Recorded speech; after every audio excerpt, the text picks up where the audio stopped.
Hello and welcome to Politicos TV, our brand new YouTube channel, which basically is everything that we do on the podcast, but you have to look at our ugly faces, so there you go. Now then, today we decided to go and talk to Tim Aker, a UKIP and Thurrock Independent MEP. We had a chat with him about if he was going to be potential leader, what he thinks about the road to Brexit, and basically some other general politics. So here you go, enjoy. It's like, what do I have to do? Hang on your desk is a book, How to Win an Election. I feel like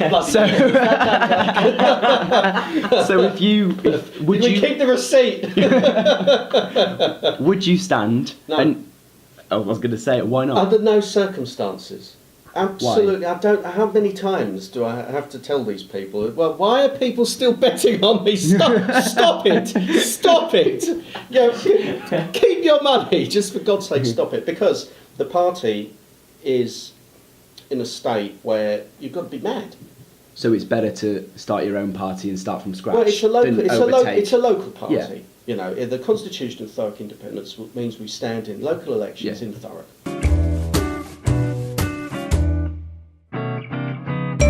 See, I think Paul could have been a great leader. The problem was events just got in the way. And Stoke, I mean, when you look at the Stoke campaign, lots of things went wrong. But compared to the council elections that came down the road 3 months after, where we were obliterated, to actually hold water and come quite close wasn't bad. Bad. But then again, if you spend 6 years as deputy leader and don't make preparations for leadership. The argument has been now for a year or so that because we're on the road to leaving, that UKIP is somewhat becoming irrelevant as a party. That, that is their mission, they achieved it, or, are about to achieve it. Is this going to be the end of UKIP then in the next 5 years? Well, that's for whoever ends up running UKIP in the short to medium term, as it seems to be lately. You have to make yourself relevant.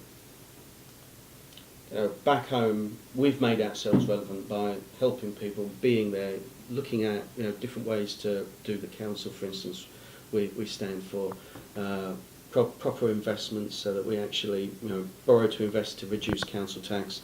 The bringing repairs back in-house, because you contract out the repairs, it just comes into ridiculous back and forth. I mean, the horror stories I could tell you. I had a disabled family that was sleeping for 3 years on a mattress on the living room floor, damp and rot, basically taken most of their bedroom ceiling away. 3 years. 3 years. We got onto it, because they were back in action in 2 weeks.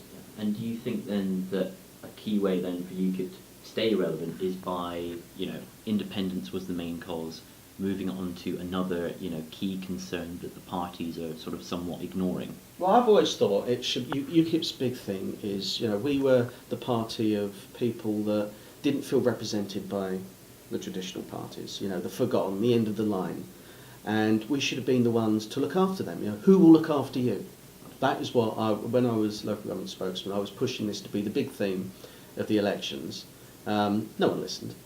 But the point still maintains that we use now is like, who will look after you? The Labour Party looks after their friends. Labour Party is urban, it's well off, people who can afford their version of socialism. The Conservative Party looks after the Conservative Party. The Lib Dems look after people. They do it on, it's again, very, very geographical split. They've been hollowed back to the Celtic fringe and the so-called Golden Triangle of southwest London. So there's a big gap in the market there to knock the doors, look after people, and do the job of being a local representative that the other parties have forgotten about.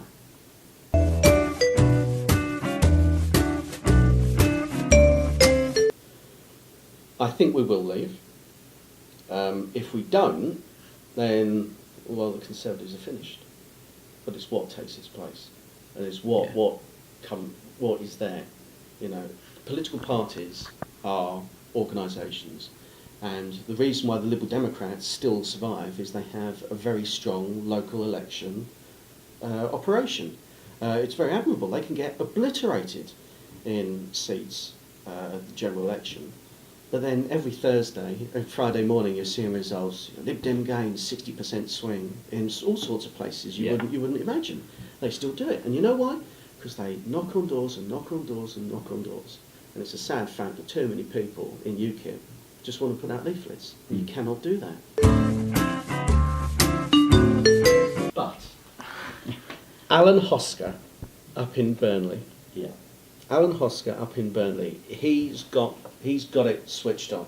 He took our model, did it up there and won.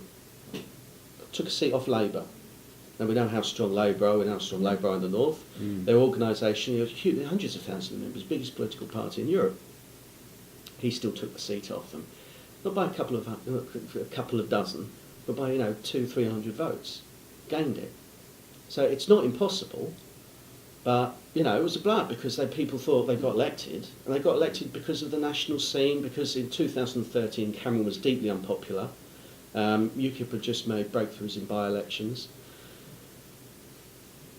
And people just got complacent, and you can never do that. You have to be out constantly, door-knocking, talking to people, and be seen to there as the first person. If something goes wrong, they've got to say, right, I'm going to see my local UKIP councillor.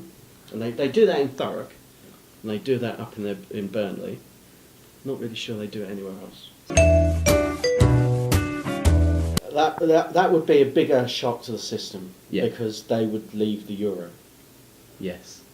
And then the whole house of cards comes tumbling down. But do not ever underestimate the will of this place to keep things going. They will burn every euro to keep the project going. Because it is a project. This isn't a trading block. It has a flag, it has an anthem, it has an army. It is a project.